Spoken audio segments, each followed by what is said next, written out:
Iran ने साधारण वीजे को लेकर भारतीय लोग जो जाते थे ईरान में उस पर रोक लगा दी गई है। जियारत के लिए लोग जाते थे, एमबीबीएस छात्र जो पढ़ने जाते थे वो अब नहीं जा पाएंगे। पूरी तरह प्रतिबंध कर दिया गया है।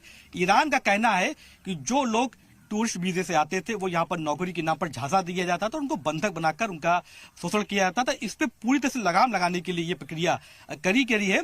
मगर जो लोग जियारत पे आते थे शिया समुदाय के तमाम लोग, उन पे फर्क पड़ गया है। जो बच्चे पढ़ने जाते थे मेडिकल के, उन पे फर्क पड़ गया है। तमाम शिया समुदाय के लोग वहां से मौजूद भी, उनसे बात भी कर लेते थे।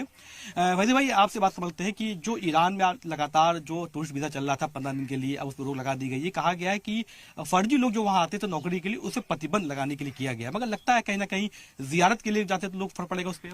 देखिए, जियारत पे बहुत फर्क पड़ेगा। एक यहाँ से शिया कौम थी, पूरी जियारत करने के लिए जाती थी, बड़े बड़े टूर जाते थे।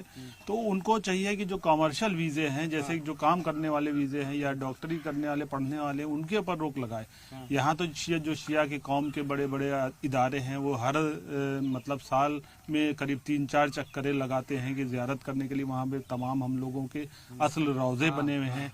तो अगर ये चीज़ सरकार कर रही है वहाँ की ईरान की गवर्नमेंट, तो हम लोगों से दरख्वास्त है कि जो हम लोग के रिश्ते भी हैं भारत से बहुत अच्छे हैं और अच्छे रहे भी, तो हम लोगों को प्रॉब्लम आ जाएगी। वो उन लोगों को रोक सकते हैं कि जो लोग वहाँ पे कमर्शियल काम करने आ रहे हैं या टूरिस्ट वीज़ा निकालते हैं, उनको लिए रोक लगाए। जियारत के रोज़ों जो वहाँ पे जियारत करने लोग आ रहे हैं, बड़े बड़े करीब 100 लोगों की टीमें जाती हैं 22 दिन के लिए। वहाँ पे पूरा ईरान इराक जियारत होती है, सारे इमामों के रोज़े हैं।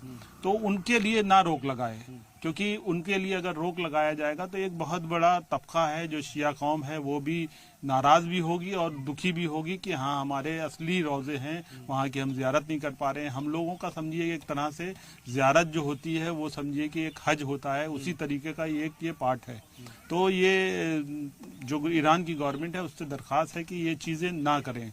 अगर रोकना है तो उन वीज़ों को रोकें जो वहाँ पे काम करने आ रहे हैं या टूरिस्ट आ रहे हैं, उनको रोक सकता है, मगर जियारत के लिए ना रोकें। लखनऊ की बात करें, नवाबों का शहर है, शिया समुदाय की बहुत से ज्यादा आबादी यहाँ पर है, तमाम लोग यहाँ से जाते हैं। ये कहा जा रहा है कि इस पे फर्क पड़ेगा। और जो एमबीबीएस के छात्र पढ़ने जाते थे, यहाँ एमबीबीएस महंगा है, उससे फर्क पड़ेगा। देखिए, वो जो कमर्शियल चीजें हैं उनको तो रोकना चाहिए, मगर जियारत के लिए हमारी ख्याल से ना रोकना चाहिए, क्योंकि हम लोगों की एक आस्था है। और बरसों से 20 साल से जब उस टाइम पे पानी के जहाज चलते थे, लोग जियारत करने पानी के जहाजों से जाते थे। अब तो चलिए सुविधाएं इतनी अच्छी हो गई हैं, तो एक तरह से जैसे कि इंडिया ने भी, गवर्नमेंट ने भी वीजा फ्री कर दिया था, तो उससे लोग खुश हुए थे। जबकि कोई ऐसी बात नहीं है, बहुत छोटा था, एक पैसा जाता था वीजे के लिए, मगर एक फ्री वीजा था। तो ऐसे ही ईरान को इंडिया गवर्नमेंट से अच्छे रिश्ते हैं, तो वैसे ही रखना चाहिए जो जियारत करने जा पाए। बिल्कुल, जियारत के